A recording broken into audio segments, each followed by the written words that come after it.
What's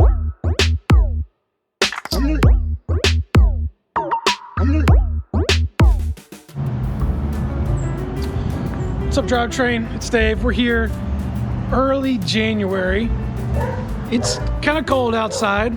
If you saw the last race video, it was New Year's Day.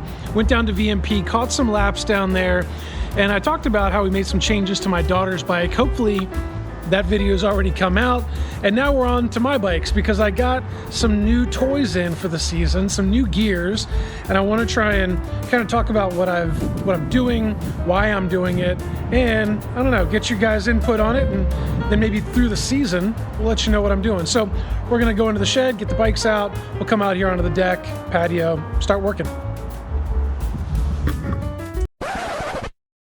All right, so it's way too windy out there for you to be able to hear me when I talk. So we're back here in the shed, and we're just gonna hang out here for the remainder of this video. But we're gonna talk first about the trail bike. So the trail bike, as you saw, I took the wheels off of this bike and stuck them on my daughter's bike. So I'm running a 3613, and that was on Profile Elite hubs. So I wanted to put her wheels on here, but she had a 16-tooth cog on there. That's not manageable. So I went to Chad and I said, Chad, I think this is Shimano cog on this thing. I need a Shimano cog that's 13. Danny put up some fantastic pre-owned parts. These are not used. They're pre-tested. We'll say that. They're pre-tested. Am I even in the camera shot? Excellent, I am. So these are pre-tested parts, but he handed me a bag that had some used Shimano cogs in it. It's got a 13, a 14, a 16, and a 17 in it for 10 bucks. Yeah! Y'all go support your local BMX shops that are run and owned by BMX people. Thank you, Chad, for always having what we need to keep our bikes on the track and on the dirt and on the jumps and having fun. So I took the 13 out of this. I've already done this work. I put it on here. We're back to a functional bike, 3613. So these are just some stock, I don't even know, maybe Redline hubs. They're not, I don't think they're sealed. They might be, I don't know. They're wheels, they're laced up to some Rhinolite rims. So they work, they roll.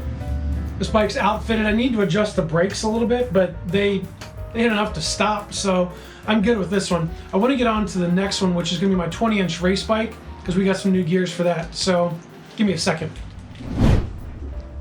I am not a huge fan of swapping gears and changing gears, and I like to just put a gear on and ride it. Now, I know if you're used to a big hill, say if you're at Rock Hill, South Carolina track, you've got a standard kind of 4.5 to 5 meter hill that you're starting on. You can get away with a slightly bigger gear versus us at Richmond, which is a pretty flat hill. You might need something a little bit spinnier. But outside of that, I tend to run one gear for the entire year. Now, as I've gotten back into BMX, the first bike I bought came with a 44. It was not this Title Elite, but the basic Title, Mongoose Title, which was the blue color. It's got the same top tube length, but shorter back end. Anyway, it's a real entry-level bike at a couple $100, and it got me back into BMX, which was great. I bent the sprocket on that. It was just a basic one-piece steel sprocket, and on those cranks, well, I did a video about it. I'll post it up here and in the description. You can check that out. Anyway, I went from 44 to a 45. Then when I got to this bike was lighter and more sturdy. I had a lot of leg power, but I didn't have any spin. I ended up racing when I started a 4616, which is a pretty hefty gear. My gate start sucked, but my track speed was phenomenal. Once I got that thing motoring down the track, it was hard to keep it from slowing down. All these things that I've learned, I raced a 4516 the next year, and then this past year, 2023, I went down to 44. I wanted to work on my gate start, so I went to a 4416, and I raced that the entire year. It's a great gear, and when we look at the rollout, which if you don't know about rollout, I'm going to pause this discussion. Let's jump into the computer and talk about rollout real quick, and then we'll come back to the actual work.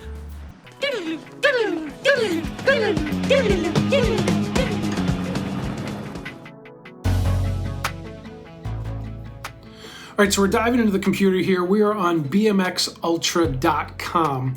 This website is great, and it's got this gear ratio stuff already handled for us. They've even got some pretty cool features that handle decimal gearing as well as different tire sizes. So if we scroll down here, we're going to be looking in this window right here. And if we set a standard 20 by 1.75, which is what I have on the back of my race bike, and I'll go to 44 for the front chain wheel and then 16 for the cog. And we'll see that there's a rollout up here. Excuse me, not a rollout, but a gear inches or a gear ratio. The rollout is going to show you something different. That's inches of how many inches you roll out, I believe in one full revolution. I think it tells you over on the right-hand side, but I just look at the gear ratio right here. So I mentioned that previously, in years past, I ran a 4616, which has a ratio of 56.06. Then, the year after that, I ran a 4516, which gave me a ratio of 54.84. And then last year, I went to the standard 4416, giving me a ratio of 53.63. So what I found is that I like the 4416. So what I like is the 4416 gets me out of the gate really good, but coming out of some turns on longer tracks, my spin is not that fast to support that speed and drive me forward. I'm spinning because I'm moving, but I don't feel like I'm taking up ground moving forward. So I wanted to go back to the 4516, but my gates would then potentially slow down some. So I wanted to look at something different. Now, I'm going to show you a spreadsheet that I built that pulls all of this together. But next, let's look at the decimal gearing. So if I come down here, there's show decimal gearing, and I can click on that. And it's going to take whatever our parameters were up top, 4416 in this case, and it'll show the 4416, which is that number which matches the graph above. But then it shows if you get a 44.1, 44.2, and this is again based on what Renan makes. There are some other companies that make decimal gearing that are more geared towards, they're typically designed for the younger rider, and they are 5 hole or 5-star, or I forget what the term is right now off the top of my head, but where our sprockets, my sprocket has 4 holes to hold it on. These have 5 on the spider. And so they're designed for smaller square sprockets, smaller cranks and smaller bikes, which have the square bottom bracket in them, like a Expert or an Expert XL, something. So Renan has the 44, the 44.1, 44.2. I think they make a 44.3, and then they make a 44.7, 0.8, and 0.9 as well. So you can see here that they do have the 44.7, 0.8, and 0.9. Okay, so this is great information, but you have to do a lot of flipping back and around. What I did is I put this all into a spreadsheet. I'm not sharing it out, but I want to show you what I did. So I put it into a spreadsheet, and we'll look here. And what I have is, let's sort by, we'll just trim this down and go, I've got 20-inch and 24-inch. Then I'll just pull up 4416, so I'll clear this. I'll go to 44, and then I can sort. And so what you see is I have multiple different cogs set up for my profile wheel. So I have a 13, a 15, a 16, a 17, and an 18. I can decide which one I put on the bike and which one's going to work best. But I also have the gear ratio over here for all of these. This becomes important because what we want is a list. I wanted to be able to see which gear ratio, as I increment the gear ratio up, which gear do I have to go to? So if I select all of my sprockets that I have, and then I select all of the cogs that I have, I can sort by gear ratio, A to Z, and you'll notice now that the gear ratio is ascending. So 4416 is right here, and like we saw, has a gear ratio of 53.63. I'm currently running a 3613, which has this gear ratio of 54, and I thought about running the 4516, which is even harder, 54.84. I really like that 4516, but I'm concerned that, again, I'm not going to be able to get out of the gate quick enough. So you see in the middle here, we've got a 46.917. So that's what I'm going to be putting on this bike today, and that's going to give me just a little bit harder gear, but hopefully, again, with my theory of the larger cog in the back, that's 17 instead of a 16, hopefully that keeps the spinning up like a 44, but I get more drive closer to a 45. So that's what I'm looking for right now. Let's show you what I did on the 24 inch on the cruiser.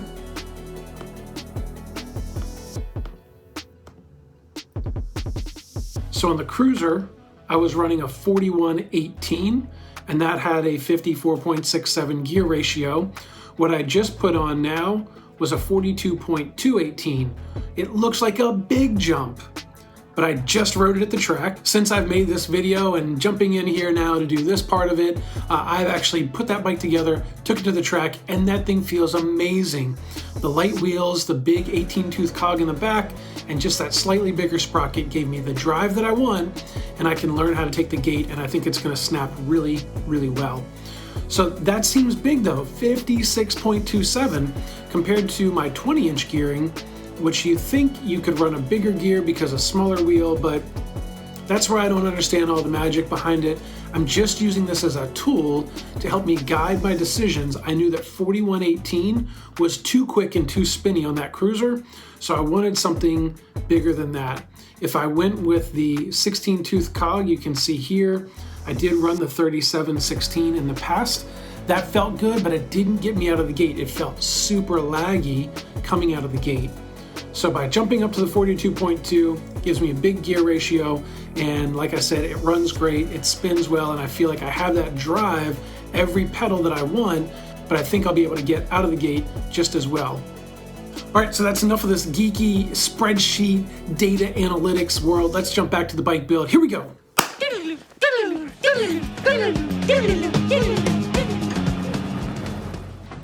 All right, so now we've talked about rollout, and rollout is a great metric ratio. Gear ratio is kind of what I look at.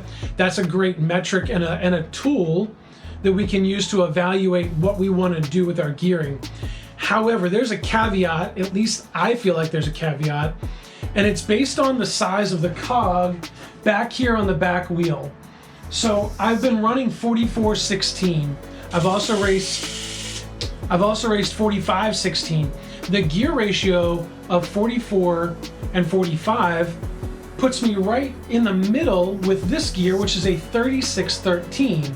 So if I put that graph back up here and we look at 44, 3613, and then a 4516, this rollout should be right in the middle. However, it feels harder than a 45, and it's because of, I believe, the 13, the super small cog in the back.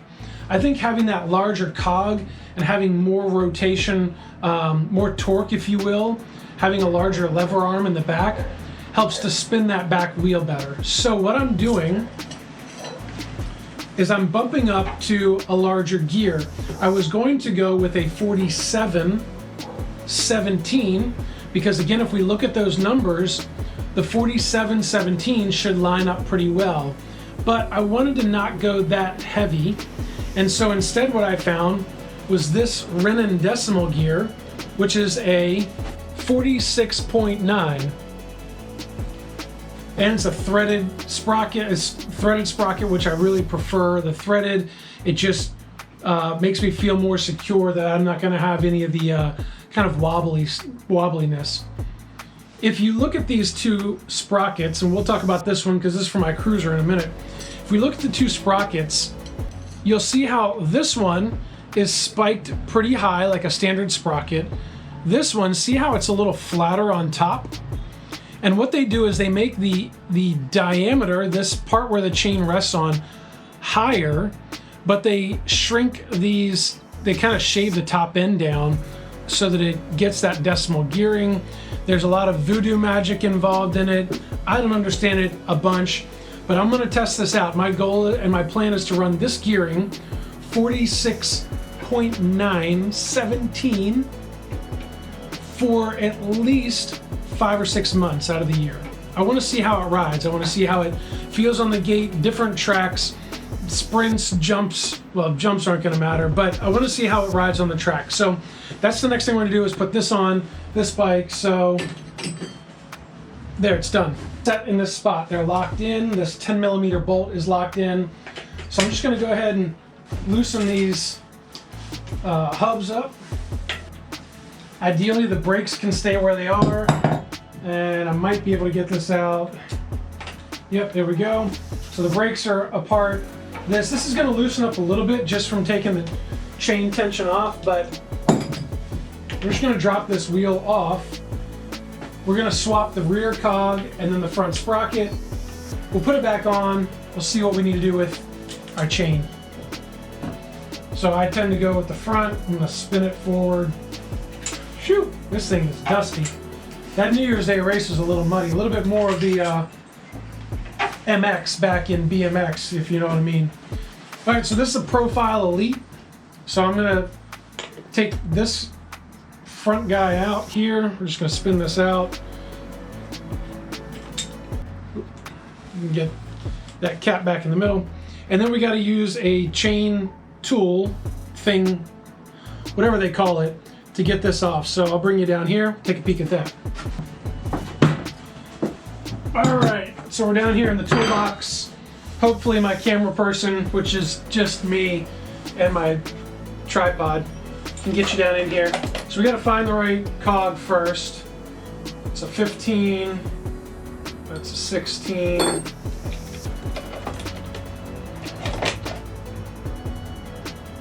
That's a 16.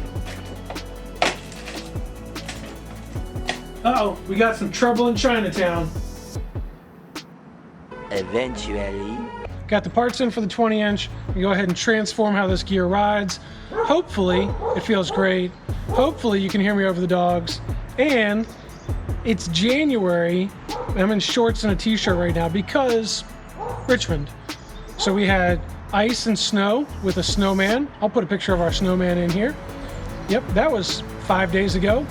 And now, 75 degrees. So I'm trying to use all the nice weather I got. Let's get back on this thing. Here we go.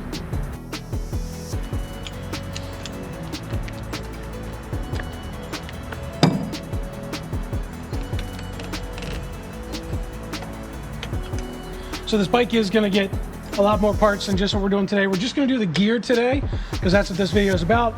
I do have new bars for both this bike and my cruiser. We'll talk about that. Grips,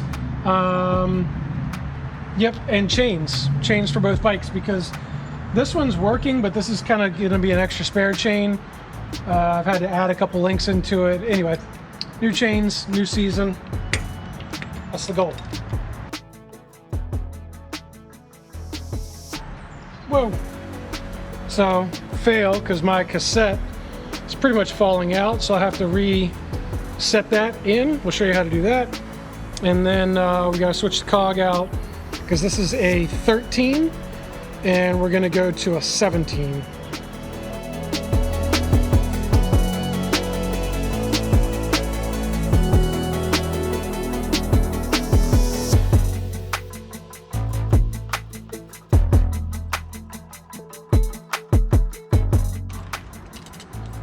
I tend to prefer threaded because they seem like they center on the spider better. I could just be making that up in my head, but I prefer them. I'm not going to pay extra money for it, but that's because I'm cheap. All right, we got the sprocket on, pedals back on. Next thing to do is deal with this wheel, so I'm going to bring you guys down a little lower. We'll talk about the wheel and the tools to get the cog off and all that stuff. All right, so there's a number of different ways. If you see in here, if I pull this up a little bit, you'll be able to see that there's these paws right here. Those are the engagement points. The Profile Elites have 6 of those. And there's a couple of different ways to get it on. Sometimes you can use string. For me, I like to just kind of do this and try and get the paws pushed down and then run it backwards, and usually it will fall into place. If not, we got to get more creative because I don't have any string.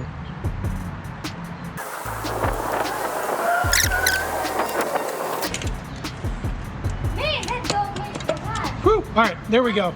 So that's in there now, just a little pushing and twisting. Now I'm going to tighten this bolt up.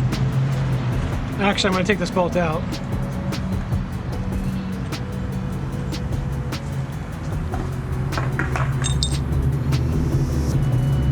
I'm going to put this bolt in, and I'm going to put it almost all the way in because I want to keep everything connected and tight.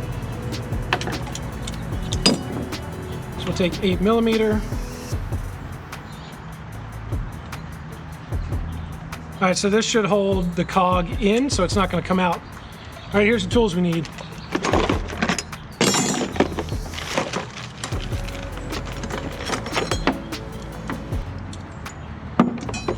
I call this a freewheel whip, whatever you want to call it. It's a chain attached to a thing. And then we got this, which is the size of this cog. So we've got to loosen this.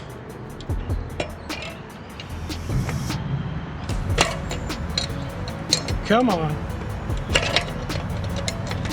There we go. Okay. So we got the nut loose. I got to get my new freewheel because we've got to look at the spacer. There's a spacing on these Profile Elites.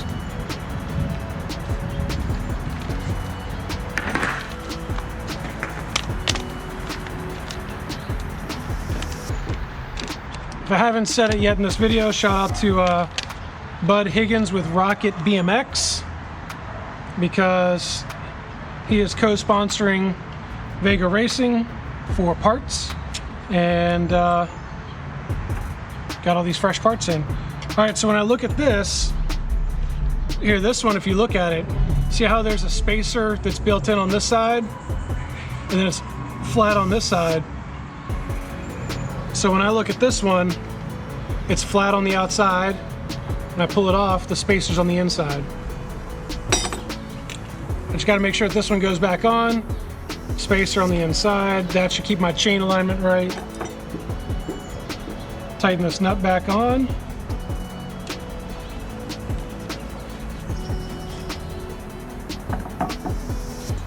Like this. Boom.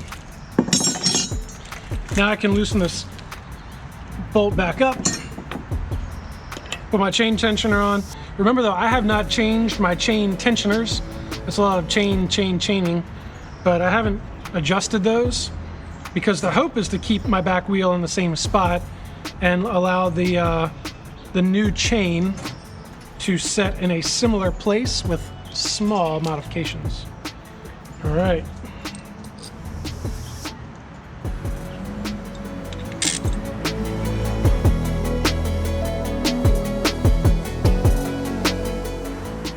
All right, so I've got the back wheel positioned back in its original spot. We do have a much bigger gear on here. This chain has no chance of fitting. So I gotta find my quick release. Here it is. I'm gonna clean up my tools real quick. Pardon my head. Okay, only thing I don't keep in my tool bag, which I probably should, but needle nose pliers. Some of these different chain quick release links, whatever you want to call them. It's just easier with needle nose pliers. So again, this is going to be just an extra chain. It's not a bad chain. It's not super stretched out, but I do like to change my chains every year. So this one will get cleaned up and kept in case it needs to go on my trail bike. My trail bike always ends up with like leftover stuff. All right, new KMC chain, nice and greased up from the factory. It's pretty slimy, actually. We're gonna unravel this guy. I'll say it again, kids, learn to work on your bikes. Why does it say missing link? It's actually missing a link. I don't think it jumped out anywhere, but luckily I used my other one because it's the same style I just pulled off. So I'll just close that up. Act like I didn't see that. All right, so here we go. This one, if I take this, put that in.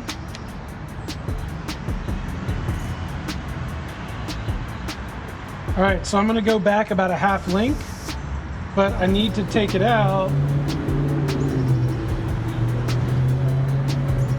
I need to cut right there.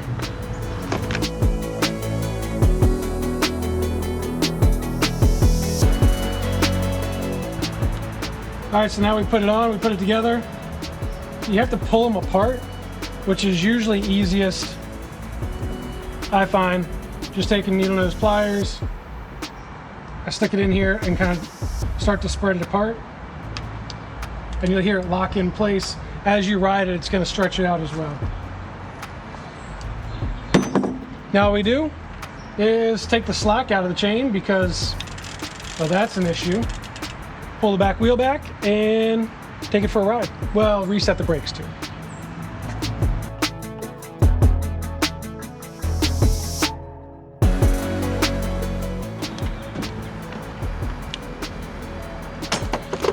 All right, so we got a sprocket, a cog put on. We got the Profile Elite hub reset into the actual hub. Pedals back on tight. Just reset the brakes. I do end up having to change my bars out, or not having to, but I get to, and so that's gonna be fun. But I'm gonna go take this for a little ride through the alley and see how this gear spins and feels. All right, y'all, that wraps it up for this video. Thanks for hanging out. Hopefully you learned something about gear ratios and sprockets and cogs and all those things. These bikes are dialed in, they're ready. I am gonna do the handlebars. That's gonna be a different video, and it's just handlebars. Maybe we'll talk about angle finder and something I use for my bars to be consistent from bike to bike and from riding experience to riding experience. But that's it for this one. Hit the like button, hit the subscribe button. We'll catch you guys in the next video. That's it. Peace.